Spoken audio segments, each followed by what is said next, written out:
ayan mga kamay, pero habang naglalakad tayo, no, magkano nga ba yung renta ng bahay dito kaya room dito sa city ng Zagreb?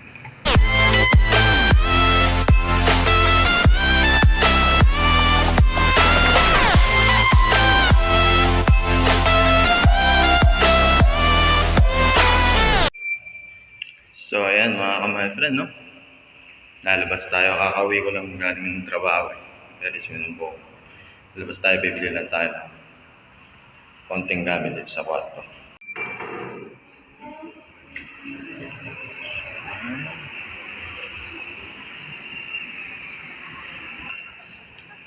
So ayan, dun tayo pupunta sa lapit na supermarket mga kamay friend.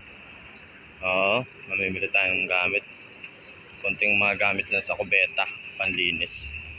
So ayan mga kamay friend, habang naglalakad tayo, no, magkano nga ba yung renta ng bahay dito kaya room dito sa city ng Zagreb? Sa akin kasi nakachamba lang ako eh. Nasa gitna mismo ako ng city, ano. Yung monthly ko, 230 euro lang. Isang kwarto na yun na malaki. Yun nga lang yung nakuha ko. Walang kusina, walang laundry area. So, kumakain ako sa trabaho na lang kasi sa pizza naman ako sa trabaho. So, papalaundry na lang ang damit.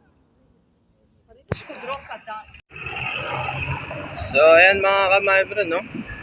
Nakabili na tayo ng mga bibilin. Bili na tayo ng tissue, pabango ng CR. Kasi may-ari ng tinutuluyan ko, Amerikano yun. Medyo may katandaan na gusto niya laging mabango yung CR. So, continue nga natin dito yung ano, magkano nga ba yung rent dito. Medyo dilim. Ano nga, makukuha naman kayo dito mura. Yun nga lang, sa isang kwarto marami kayo, parang bed space lang. Kung tawagin nyo dito hostel eh. Makakuha kayo ng ano, ng solo na room, tawag dito, yun, nasa 300 or 350 pataas. Ewan ko kung kasama na yung mga ilaw, mga utility nyo doon.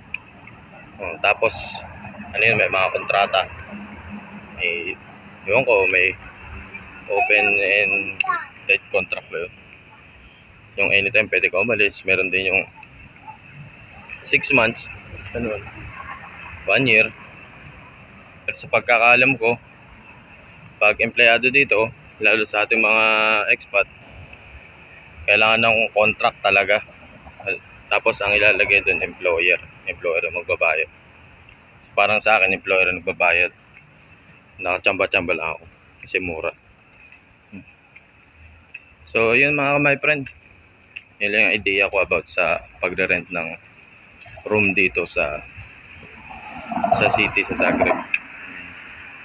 So see you ulit sunod na video. Bye.